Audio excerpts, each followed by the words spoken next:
continuar nuestra serie en el libro de Génesis 44 y vamos a avanzar un poco. Ya nos quedan poquitos sermones, creo que nos queda uno, el 46 también otro, 2, 3, 4.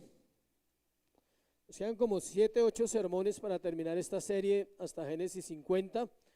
Y ya cuando uno se va a despedir de una serie le empieza a dar pesar, uno dice, se acabó esa, porque está uno, viene uno conectado cada semana con lo que está hablando, con lo que está viviendo. También damos gracias a Dios por la escuela, es un buen tiempo, se está aprendiendo cosas muy interesantes. Vamos a la Biblia. ¿Cuántos trajeron la Biblia? Entonces, úsela por favor en Génesis 44. Vamos a leer el texto de Génesis 44. Dice así la palabra: mandó José al mayordomo de su casa diciendo: llena de alimento los costales de estos varones cuanto puedan llevar, y pon el dinero de cada uno en la boca de su costal. Pondrás mi copa, la copa de plata, en la boca del costal del menor con el dinero de su trigo. Y él hizo como dijo José. Venida la mañana, los hombres fueron despedidos con sus asnos, habiendo ellos salido de la ciudad de la que aún no se habían alejado. Dijo José a su mayordomo: levántate y sigue a esos hombres, y cuando los alcances diles: ¿por qué habéis vuelto mal por bien? ¿Por qué habéis robado mi copa de plata? ¿No es esta en la que bebe mi señor y por la que suele adivinar? Habéis hecho mal en lo que hicisteis. Cuando él los alcanzó, les dijo estas palabras, y ellos respondieron: ¿por qué dice nuestro señor tales cosas?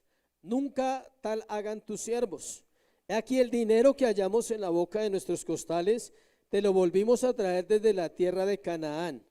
¿Cómo pues habíamos de hurtar de casa de tu señor plata ni oro? Aquel de tus siervos en quien fuere hallada la copa, que muera, y aún nosotros seremos siervos de mi señor. Y él dijo: también ahora sea conforme a vuestras palabras. Aquel en quien se hallare será mi siervo, y vosotros seréis sin culpa. Ellos entonces se dieron prisa, y derribando cada uno su costal en tierra, abrió cada uno cual el costal suyo. Y buscó desde el mayor, desde el mayor comenzó y acabó en el menor, y la copa fue hallada en el costal de Benjamín. Padre, te damos gracias en esta mañana por tu palabra. Pedimos tu sabiduría para exponerla, Señor. Que no sea la vida del hombre, Señor, sino la voz de tu Espíritu, exponiendo este sermón, para que cada oyente, Señor, cada creyente pueda venir a ti, Jesús. Oro por aquellos que son salvos, que la palabra les edifique y les convenza de la necesidad del arrepentimiento. Y oro por aquellos que no son salvos, Señor, que procedan hoy, en el nombre de Jesús, a venir a Cristo y a vivir una vida para tu gloria, Señor. Te bendecimos en Cristo Jesús. Amén. Vamos a hablar sobre la copa de José. ¿La copa de quién? De José. Venimos en una serie, como usted sabe, parte por parte. Venimos ya, este es el sermón número 43. Desde el capítulo 12 vimos la vida de Abraham, vimos la vida de Jacob y estamos centrados en la vida de José. Nos vamos acercando al final de la historia de José. Él era un hombre común y corriente porque no era un superhombre. A veces la gente cree que los héroes de la Biblia son superhombres. Son hombres comunes y corrientes como cualquier ser humano, lo mismo las mujeres. Solo que era un joven que fue escogido con un propósito específico en un tiempo específico. A la edad de 17 años él empieza su proceso ministerial, podríamos decir, para llegar a los 30 años y está aquí en un promedio de 39, 40 años. Tiene José, ya es un hombre maduro. Algo que resalta el libro de la vida de Génesis, el libro de Génesis, es la vida de este hombre como el prototipo de Cristo. Es impresionante. Su obediencia, intachable. Su fe, tremenda. Su sabiduría, la vamos a ver hoy más abierta la sabiduría de él. Y cada cosa que hacía estaba guiada por Dios. Iglesia, la vida con Dios es un examinar constante. Quien no lo hace no ha comprendido lo que es vivir bajo el escrutinio del Espíritu Santo todos los días. Hablamos ahora del arrepentimiento, ¿no? ¿Cada cuánto debe uno arrepentirse? Y la gente dice, pero ¿por qué insisten tanto en eso? Porque todos los días, ¿qué? Pecamos. El día que usted no peque, ese día no necesita arrepentimiento, pero como todos los días lo hacemos, lo necesitamos constantemente. La última, vamos a hablar de algo en este capítulo, varias cosas, y es de cómo José va a hacer una última prueba con sus hermanos. Viene la última prueba y vamos a ver cómo responden ellos a sus hermanos. La última prueba, ¿cuál fue? ¿Quién se acuerda del sermón de hace 8 días?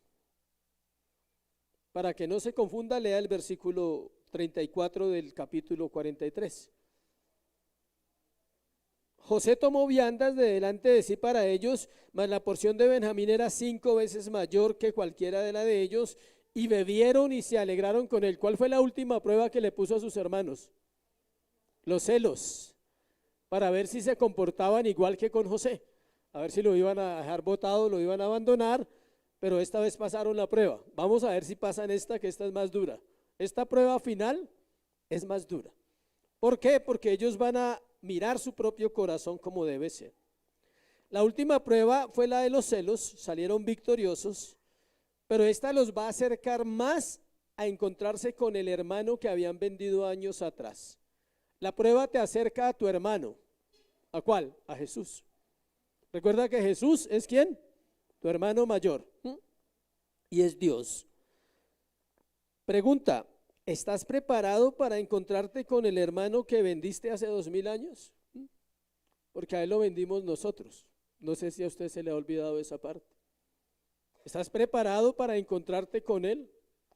¿Estás preparado para disfrutar de su reino? ¿Qué es lo que José está haciendo con sus hermanos? ¿Los está preparando para qué? Para una buena vida, para sacarlos del hambre que hay en Egipto, trasladarlos allá en Canaán, trasladarlos a la tierra de Egipto y bendecirlos. La pregunta es si ellos estaban preparados.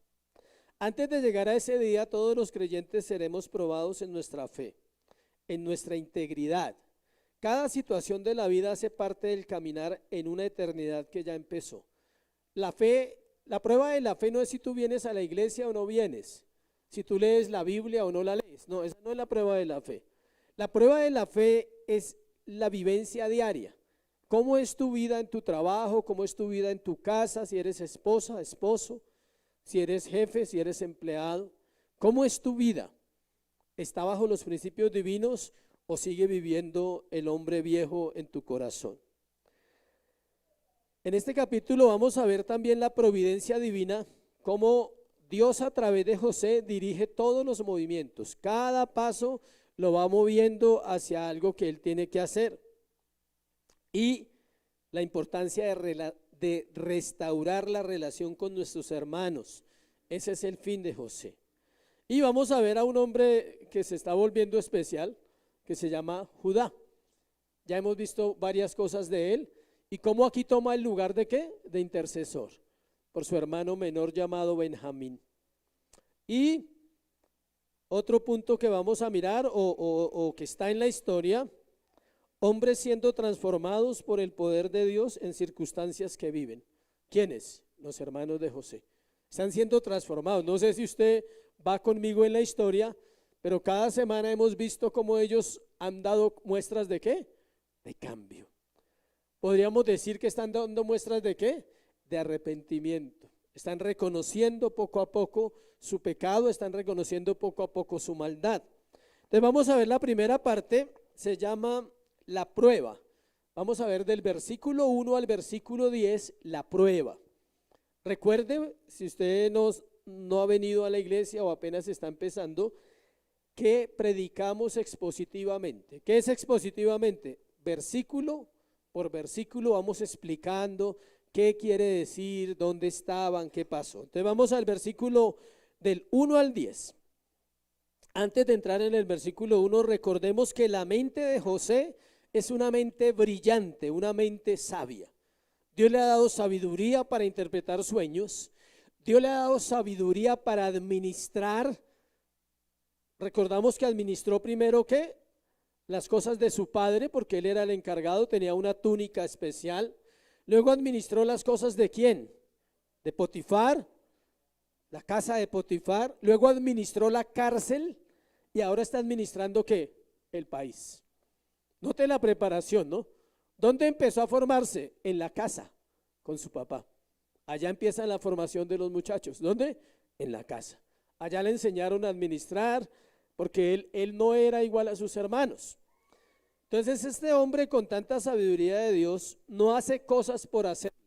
Cada detalle que vamos a ver es el plan de Dios para bendecir la nación de Israel, para continuar el plan de salvación desde Génesis 1 hasta Apocalipsis 22. Primero, versículo 1 dice ahí, la prueba, vamos a hablar de esa prueba. Mandó José al mayordomo de su casa. ¿Quién mandó? José. No es que al mayordomo se le ocurrió, no. José tenía un plan diciendo, llena de alimento los costales de estos varones, cuanto puedan llevar, o sea, mucho, y pone el dinero de cada uno en la boca de su costal. Acuérdense que hay un tiempo de escasez, ahorita todo está caro en Colombia, la inflación está tremenda, la platica hace falta. Le puse el ejemplo que si usted va a la tienda o al líder o a un supermercado y hace el mercado, y cuando llega a la casa encuentra el dinero en la bolsita, usted se pondría contento, diría, uy Señor, gracias, qué bendición, me devolvieron exactamente lo de la factura, ¿sí? Y usted tiene el recibo en la mano y va a mirar el mercado y resulta que está exactamente la plata que pagó en la caja, y dice, uy, ¿por qué no compré más? Para que me devolvieran más. Algo así está pasando ahí.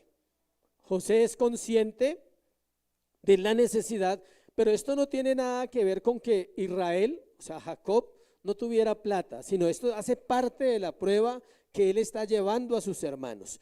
Dice que le mandó eso al mayordomo y dice, y pondrás mi copa, la copa de plata en la boca del costal del menor con el dinero de su trigo, y él hizo como dijo José. Le voy a resumir los primeros versículos, del 1 al 4. Había pasado un incidente, Simeón estaba en la cárcel, trajeron a Benjamín, recuperan a Simeón, tuvieron una cena, ¿se acuerdan? Comieron, la pasaron rico, disfrutaron ternera, carne de res, ahí dice la Biblia, súper. Están en una alegría impresionante estos hombres, todos contentos, van hablando todos por el camino.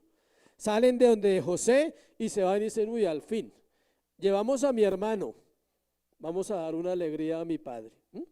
Así como cuando usted está contento, ¿sí? Le acaban de pagar, está feliz haciendo cuentas, dice, llevamos comida, no saben que llevan el dinero, obvio. Están en esa alegría impresionante, pero ellos no saben lo que viene. O sea, están todos contentos celebrando esa alegría. Uy, gracias a Dios recuperamos a Benjamín, no lo dejaron, nos llevamos a Simeón, vamos bien.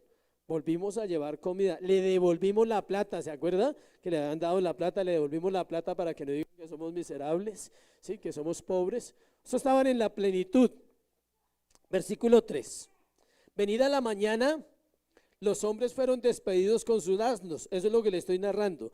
Habiendo ellos salido de la ciudad de la que aún no se habían alejado, dijo José, vuelve y juega la otra acción de José a su mayordomo. Levántate, siga a esos hombres y cuando los alcances, diles. Las palabras que el mayordomo le va a decir a los hermanos de José son las palabras ¿de quién? De José. Él le dice, dígales esto. ¿Por qué habéis vuelto mal por bien? O sea, les hice una fiesta, les di comida, les devolví a su hermano. Tenga en cuenta que es un plan, es una película, es un drama, algo que José está tramando en su corazón para llevarlos a un punto de arrepentimiento. Entonces el mayordomo dice, ¿por qué habéis vuelto mal por bien? ¿Por qué habéis robado mi copa de plata? Imagínense. Después de esa alegría, van con Benjamín, van plenos y los frenan y les dicen, un momentico, ustedes se robaron la copa de mi señor. Eso estuvo mal. Anoche les hicieron una fiesta, les devolvieron a su hermano que está en la cárcel. Él los ha bendecido y ustedes pagan así. Dice, ¿no es esta la copa, no es esta en la que bebe mi Señor y por la que suele adivinar? Habéis hecho mal en lo que hicisteis. Vamos a aclarar algo para no hallar confusiones. José no practicaba la adivinación, nosotros lo sabemos por los textos. Él tenía el don de interpretar sueños. Él había dejado claro que es Dios quien revela los sueños. Solo era parte de su plan para asustar a sus hermanos debido al valor del objeto que habían robado y lo importante que era para Samná Panea. ¿Quién es Samná Panea? José. Él todavía no es José para sus hermanos. Tengo que aclarar eso porque uno se va confundiendo en el sermón. Dice, pero luego no es José. Sí, pero él se llama ¿cómo? Samná Panea. Le han cambiado el nombre a un nombre de un rey egipcio y él es un señor en Egipto. Entonces él tiene que seguir el montaje que trae varios capítulos, donde él les está haciendo creer a ellos que él simplemente es un egipcio. Ellos no se imaginan todavía que sea ¿quién? José. El nombre para esa práctica se llama lecanomancia, y es la adivinación. Se practica en los países, se practicaba en Mesopotamia y en Egipto. La ley de Dios prohibía la adivinación. Mírelo en Levítico 19:26. Levítico 19:26 dice así. Dice, no comeréis cosa alguna con sangre, no seréis agoreros ni adivinos. Era prohibido en el pueblo de Dios adivinar. Los pueblos paganos siempre han practicado la adivinación. ¿Qué pasaba con los agoreros y los adivinos? Los mataban, tenían que morir. Mire Deuteronomio 18:10. Deuteronomio 18:10 también habla de eso. Es bueno aclarar ese punto porque no falta el que se va con la idea que José era ¿o qué? Un adivino, entonces dice, pero si el pastor habló de un adivino voy a seguir yendo donde el brujo. No, yo no estoy hablando de eso para que usted vaya a consultar las cartas o todas esas cosas. Deuteronomio 18:10. No se ha hallado en ti quien haga pasar a su hijo o a su hija por el fuego, ni quien practique adivinación, ni agorero, ni sortílego, ni hechicero. Son 4 ramas del ocultismo. La adivinación es una cosa, el agorero es el que cree en agüeros. Si usted cree en agüeros, arrepiéntase, no creemos en agüeros. El pueblo de Dios no cree en agüeros. Sortílego, la suerte. Chancecito, lotería, ganar, azar, todo lo que es del azar. Entonces, un día me encontré una señora que iba a hacer chance por allí y se quedó pensando si lo hacía cuando me vio. Dijo,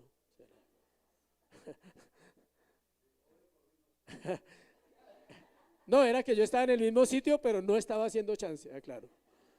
Estaba haciendo una recarga porque eso se hace en esos sitios. Y la encontré ahí. Ya estaba haciendo el número. Eso no hallaba cómo decir si lo hacía o no lo hacía. Bueno, es una recarga y ella estaba haciendo el número, no sé cuál, bueno, pero estaba haciendo el número. Entonces, no hay que practicar nada de eso. Falta ahí, no es el tema del ocultismo, entonces no voy a profundizar en eso. Del versículo 3 al 5 es el momento en que ellos salieron. Ya le expliqué que no estaban lejos. ¿De qué los están acusando? De robar. Se han robado la copa de José. Versículo 6 dice que cuando él los alcanzó, les dijo las palabras, exactamente, las que José le dice. Ellos respondieron, ¿por qué dice nuestro Señor tales cosas? Nunca tal hagan tus siervos.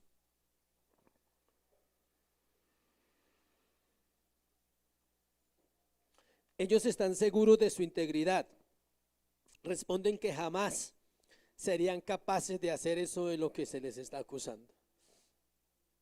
Una tendencia dura en nosotros los pecadores es defendernos de lo que nos acusan, siempre. ¿No se acuerdan lo que hicieron hace 20 y pico de años? Cuando se robaron a su hermano y lo vendieron por esclavo. ¿No se acuerdan que le han mentido a su papá toda la vida porque no le han dicho la verdad? Que viven una vida de engaño. La doble moral que llaman, ¿no? ¿Nos estás acusando de ladrones? O sea, usted no sabe quién soy yo, o sea, nosotros somos incapaces de robar, señor mayordomo. Nosotros somos hombres íntegros, hijos de Abraham, de Isaac y de Jacob. ¿Usted está juzgándonos a nosotros? ¿Usted está diciendo que nosotros somos ladrones? Jamás. O sea, les faltó decir somos engañadores, asesinos, traicioneros, pero no ladrones. Sí, eran traicioneros, eran engañadores, eran asesinos, habían matado cuando violaron a la hermana, ¿sí? Ellos habían podido decir eso, mire, acúsenos de cualquier cosa, pero menos de ¿qué? De ladrones. La doble moral. Mida sus palabras cuando lo acusen de algo, no hable aceleradamente. Quizás es peor usted de lo que lo están acusando. Ese fue el caso de ellos. Ellos están seguros de su integridad.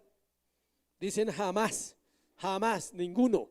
Nos conocemos los 11, ninguno se robaría esa copa. Eso es una calumnia, eso es falso.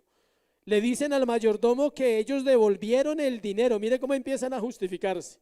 Que habían encontrado en el primer viaje que ellos no iban a ponerse a robar ni plata ni oro, versículo 8. He aquí el dinero que hallamos en la boca de nuestros costales, se lo volvimos a traer. ¿Para qué nos vamos a coger un pedazo de copa de esas que no nos interesa? Nosotros no practicamos adivinación, no nos interesa, no creemos en eso. Mire las palabras que uno a veces dice, aquel de tus siervos, en quien fuera hallada la copa, que muera, y aún nosotros seremos siervos de mi Señor. Qué palabras tan comprometedoras. ¿Qué están buscando? Mostrar que son hombres honestos y en el fondo no lo son. Están acusados por el pasado, están acusados por la conciencia. Hablan de la muerte, dicen, el que encuentren que lo maten. Dicen que al que encuentre la copa que muere y que ellos serían siervos de José si encuentran esa copa. ¿Usted se imagina la seguridad que ellos tienen? Pues le quiero decir que así somos nosotros. Hablamos a veces sin pensar, teniendo rabo de paja. Hablamos de pecados de los demás y no miramos nuestros propios pecados. No miramos que nuestra condición sigue siendo caída en algunos momentos y que solo dependemos de ¿qué? De la gracia y de la misericordia del Señor. La prueba a veces es más fuerte de lo que pensamos. Por eso Dios nos ha dado sabiduría, porque no son nuestras palabras las que nos van a sacar de esa prueba, es Dios mismo quien va a obrar. Escuche, y esto se lo doy como un consejo de parte de Dios en la vida cristiana. Cuando a usted lo acusen de algo, guarde silencio primero, no hable aceleradamente. Así usted no sea culpable, no hable aceleradamente. ¿Por qué? Quizás Dios quiera probar su corazón. Se va a saber si usted no es culpable, pero lentamente piense lo que va a decir. No se acelere, porque en búsqueda de defender su integridad y de quedar bien usted puede decir palabras que lo pueden ¿qué? Comprometer. Y él dijo, versículo 10, también ahora sea conforme a ¿qué? A vuestras palabras. A quien se hallare será mi siervo y vosotros seréis sin culpa. El mayordomo tomó las palabras de ellos, él no usó nada más. Habló, pero no todas. Él fue más benévolo. Dijo, no vamos a matar a nadie, no, nosotros no somos como ustedes creen, no somos iguales a ustedes de asesinos, ¿sí? Ellos eran asesinos. Y él dice, nosotros no somos asesinos como ustedes, le dice el mayordomo. Nosotros vamos a dejar, en el que encontremos la copa, ese se queda con nosotros. Ese va a ser nuestro siervo. ¿Sí ve que fue más benevolente que ellos mismos? Él no les habló de la muerte. Detrás de todo esto está José preparando el desarrollo de la historia para ver la actitud de sus hermanos. ¿Qué se puede ver? Hipocresía. Se creen justos y no son justos. Eso es lo que Dios está enseñando en el pasaje, que ellos se creen justos, pero que ellos no son ¿qué? Justos. Ideado a través de un plan, de una prueba. ¿Cuántas pruebas nos pone el Señor para ver si somos justos? Y salimos perdiendo, actuamos incorrectamente. Solo se quedaría aquel que tuviera la copa, y ese era ¿quién? Nosotros ya lo sabemos, pero ellos no lo sabían, Benjamín. Lo cual era a propósito de parte de José. ¿Por qué no otro? Tenía que ser Benjamín, y ahora vamos a mirar por qué. Hay unas características en él que no hemos visto, pero que ahorita nos van a revelar el evangelio de Cristo. Segundo, la actitud frente a la prueba, versículo 11. Antes de entrar, Piense usted qué actitud tiene frente a la prueba. ¿Adora?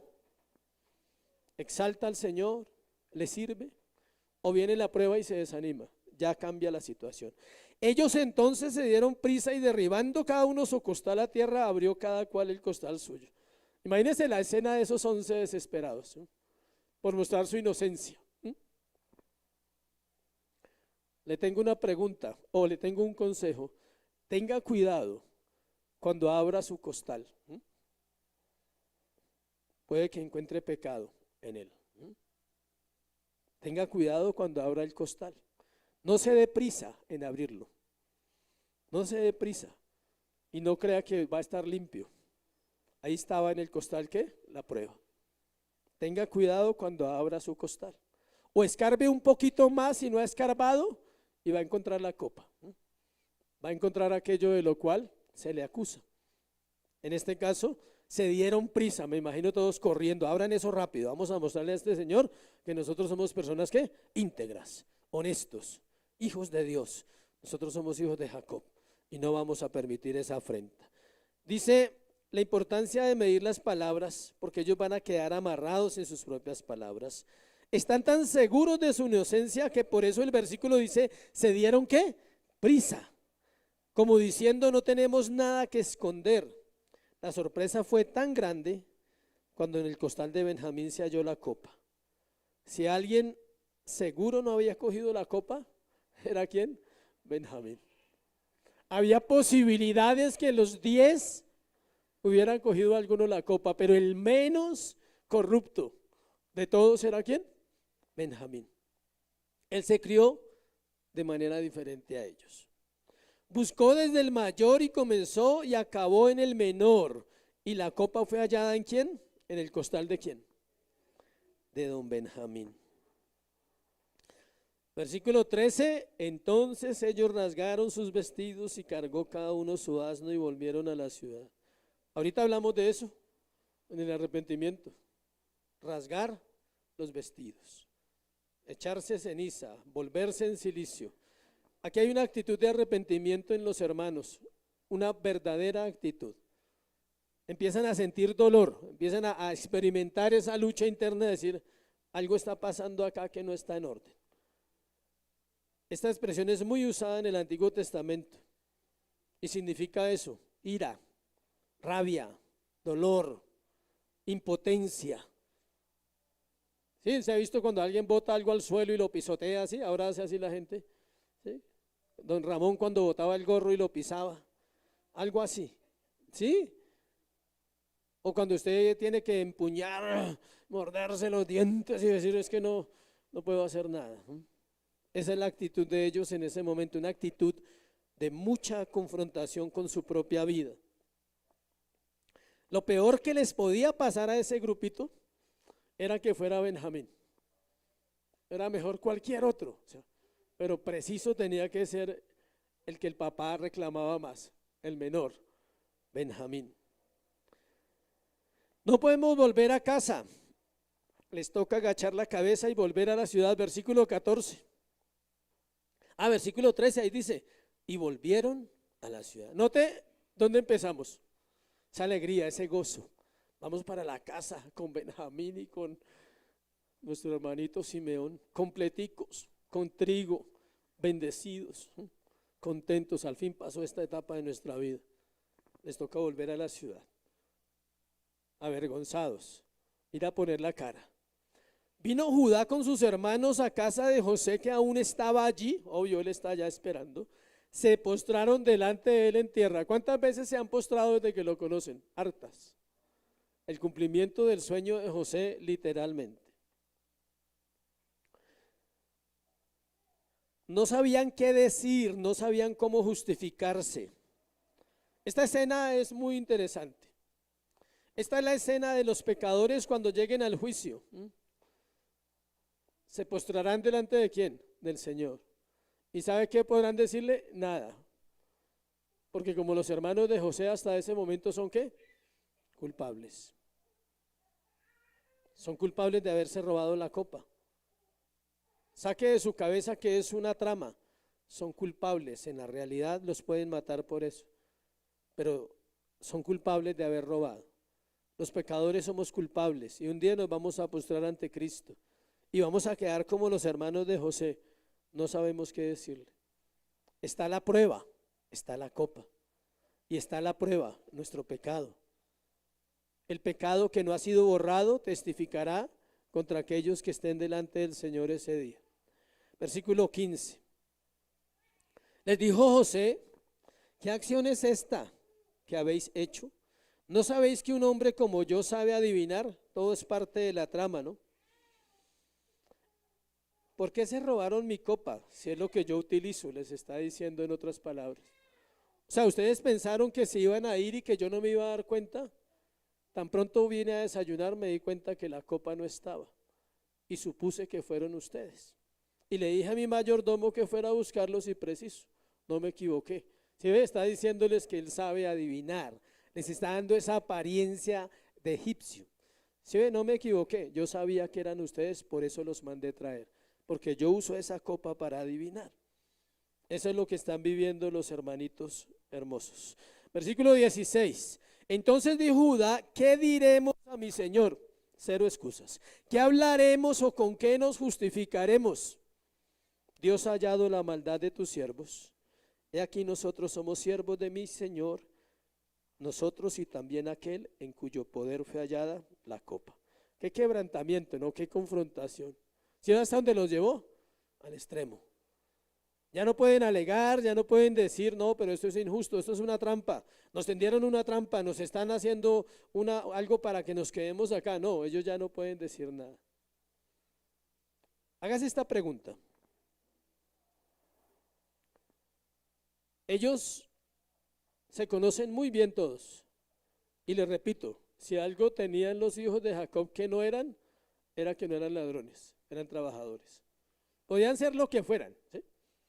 Así como el borracho que se jacta de trabajar, pero es borracho, no hay problema. Él se jacta de que es un camellador. Es que yo me mato con mis manos, ¿sí? Para hartar, porque ¿para qué más? Así eran ellos, engañadores, mentirosos, asesinos, pero no eran ladrones. Mire esto tan importante que acá empieza el desenlace del tema, y es que ellos están seguros, aún ellos en su corazón siguen seguros que nadie ha robado la copa. Entonces, ¿qué pasa? Ellos empiezan a entender que aquí hay una mano divina, la mano de Dios está sobre ellos y empiezan a ser confrontados ahora con su pasado. Ahora empiezan a decir, esto aquí ya es el colmo, aquí ya no es la copa, aquí ya no es que seamos siervos, aquí el Señor nos quiere mostrar que la maldad. Ellos saben que ninguno de ellos la tomó. Es a lo que se refiere Judá cuando dice, ¿qué acción? Dice versículo 16, ¿qué diremos a mi Señor? O sea, ¿qué le podemos decir si encontraron la copa? Que no nos la robamos, no nos van a creer, encontraron la evidencia. ¿Qué hablaremos o con qué nos justificaremos? No hay nada que decir. Pero la frase bonita, Dios ha hallado la maldad de tus siervos. Iglesia, esa es una buena noticia, no es para estar triste. Dios ha hallado la maldad en nosotros. Por eso nos salvó, por eso nos rescató, por eso vino a nuestro encuentro un día y nos salvó. Dios ha descubierto nuestro pecado, dice Judá. ¿Sí sabe a qué se está refiriendo? No a la copa, se está refiriendo al episodio de José. Es acerca de José. Ya no pueden más, ya no pueden cargar esa culpa, ya no pueden con su conciencia, saben que hay que arreglarlo. El asunto de vender a su hermano, de mentir a su padre, de engañar todos estos años, ha llegado a su fin, al colmo. La justicia de Dios nos ha alcanzado, nos ha juzgado y merecemos ser condenados, por eso seremos tus siervos. Y el que tiene la copa, también. ¿Sí cómo llegaron a la conclusión de que merecían un castigo? ¿Cuál castigo? Quedar como siervos. Ellos y el hermano. Versículo 17. Perdón, antes de eso tenemos que exaltar la actitud de Judá. Impresionante, ¿no? Cómo Judá toma una actitud diferente. Él ya no es el mismo, es un hombre transformado, es un hombre cambiado. Ya sabemos por qué, ¿sí? Ya sabemos cómo. Por favor, una silla para el Señor.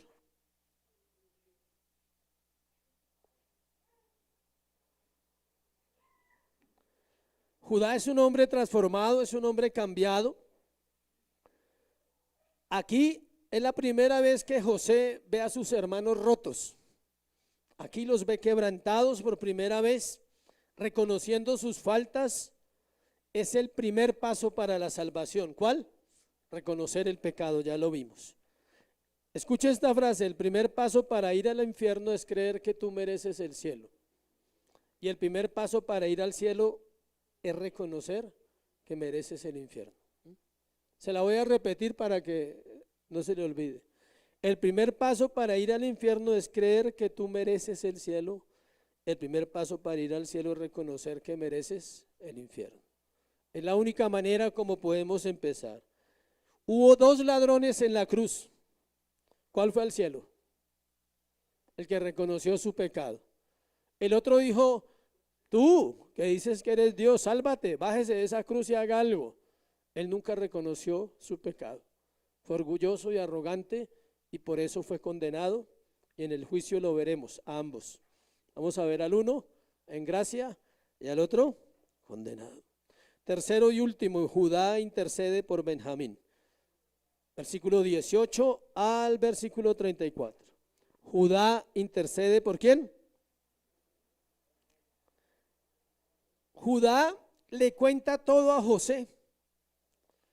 Esta vez Judá está haciendo otra vez las cosas ¿qué? Bien, y lo hace con un solo motivo: quiere salvar a su hermano. Él está intercediendo ¿por quién? Por su hermano. ¿No te recuerda algo?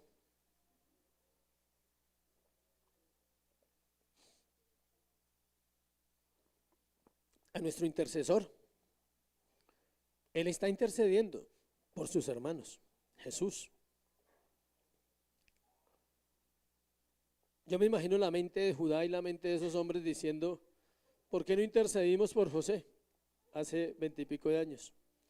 ¿Por qué lo vendimos? Esta vez está ofreciendo la vida por su hermano. Esto muestra el corazón de un hombre transformado ya.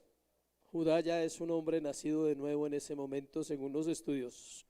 Versículo 18. Entonces Judá se acercó a él y dijo: ay, Señor mío, te ruego que permitas que halle tu siervo una palabra en oídos de mi Señor y no se encienda tu enojo contra tu siervo, pues tú eres como Faraón. Qué respeto, ¿no? Esa reverencia: Señor, ¿puedo decir algo? ¿Me permites decir algo? Mi Señor preguntó a sus siervos diciendo: ¿tenéis padre o hermano? Esta historia ya no la sabemos, pero tenemos que leerla. Nosotros respondimos a mi Señor: tenemos un padre anciano y un hermano joven, pequeño aún, que le nació en su vejez, y un hermano suyo ¿qué? ¿Cómo dijo? Murió. Dan por muerto a José ya. Y él solo quedó de los hijos de su madre, y su padre ¿qué? Lo ama. Tú dijiste a tus siervos: traédmelo y pondré mis ojos sobre él. Nosotros dijimos a mi Señor: el joven no puede dejar a su padre, porque si lo dejare su padre ¿qué? Morirá. Dijiste a tus siervos: si vuestro hermano menor no desciende con vosotros, no veréis más mi rostro. Judá le está recordando el último diálogo que tuvieron antes de irse para Egipto. Aconteció pues que cuando llegamos a mi padre tu siervo, le contamos las palabras de mi Señor. Y dijo vuestro padre: volved a comprarnos un poco de alimento.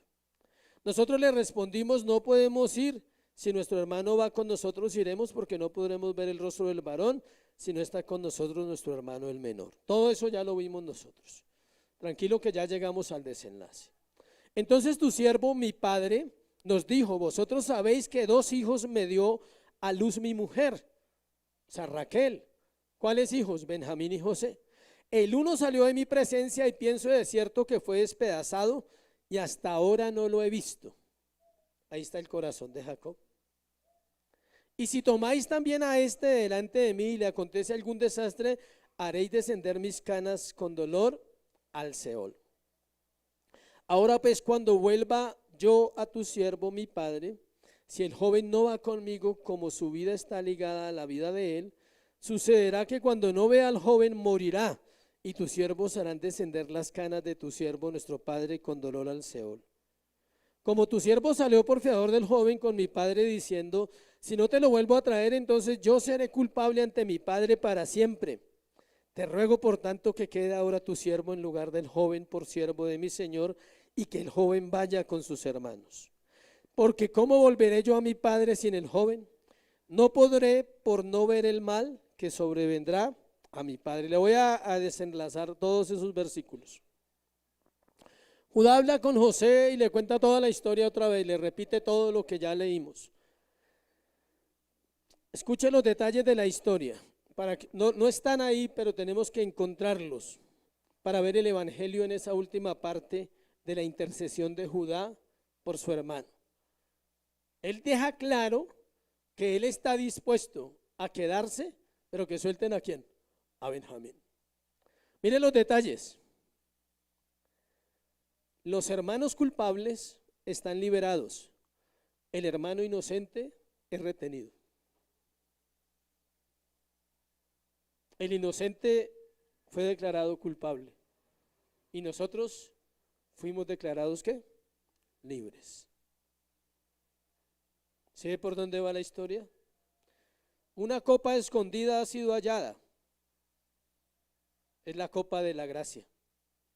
Un banquete que solo merecía Benjamín por ser inocente, también participaron los culpables.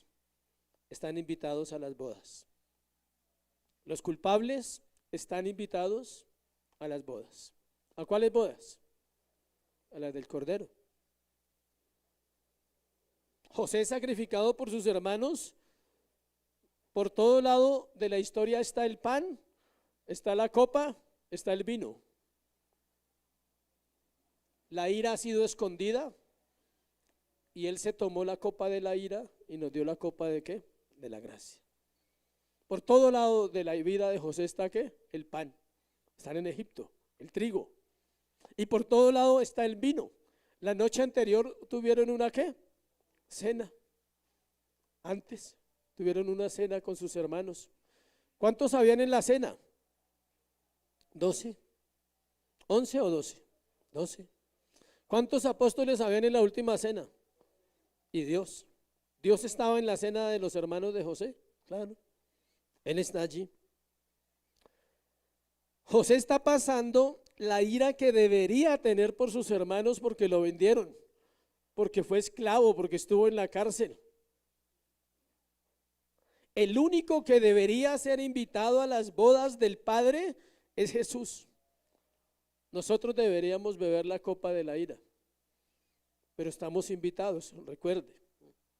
Así como el mayordomo buscó en quién estaba la copa, Dios puso la culpa en su hijo y él bebió de la copa de la ira de Dios. Y dijo: vosotros id en paz, versículo 17. El varón en cuyo poder fue hallada la copa, él será mi siervo, vosotros id en paz a vuestro padre. Él bebió la ira y nos dijo a nosotros: vayan en paz. Ya no van a recibir la ira. Ese es el evangelio en ese pasaje. La copa condenó al inocente. Benjamín, el inocente, se vuelve culpable y los culpables se vuelven inocentes. Porque tiene que quedar solo Benjamín. A ellos los dejan ir. Acuérdese que ese fue el compromiso. La palabra de José es la palabra de Dios en ese momento. Él no va a cambiar de parecer porque él dice que el que se robó la copa sea mi siervo y los demás váyanse en ¿qué? En paz. El inocente, Benjamín, ¿por qué inocente? Porque él no lo vendió, porque él no estuvo en el plan, porque él no maquinó nada contra José. Él es inocente del pecado del cual se está acusando a sus hermanos. Cuando debió ser al revés, solo Benjamín debería recibir el favor de Dios y los demás el juicio. Aquí hay una doctrina poderosa, la doctrina de la sustitución. Uno por todos. Benjamín por los hermanos. Cristo por los pecadores. Un juicio donde Samnapanea está declarando sentencia: el joven culpable que tenía la copa se queda conmigo y ustedes se pueden ir. Cristo es suficiente para satisfacer la ira de Dios. Nada de lo que nosotros hagamos va a satisfacer su ira. Solo Él podía llevar la cruz. ¿Tú escuchaste en algún momento del pasaje a Benjamín decir algo? Nunca. El cordero nunca habló. Como cordero fue llevado al matadero delante de sus trasquiladores. ¿Y qué dice? No abrió su boca. No lo vemos hablar. El inocente no habla. Los culpables sí. No dijo nada. Así como Cristo fue acusado siendo inocente, murió como un cordero inocente. El plan de José es perfecto. Surge el efecto en el corazón de sus hermanos que él quería. Y por fin, reconocen que vendieron a su hermano. En el capítulo 25, el 45, José se revela a sus hermanos. ¿Por qué? Porque ellos por fin entendieron que no podían cargar ese pecado. Al que vendimos, al que rechazamos, Dios lo ha exaltado como rey. Eso lo dice Hechos 5:31. Pedro le dijo a los fariseos y a los escribas: al que ustedes mataron, al que ustedes crucificaron, Dios lo ha hecho Señor y Rey. Eso pasa con los hermanos de José. El que ellos vendieron, el que ellos hirieron, ahora es Señor y Rey de la tierra. Fue exaltado para gobernar a Egipto. Iglesia, Dios está esperando tu arrepentimiento.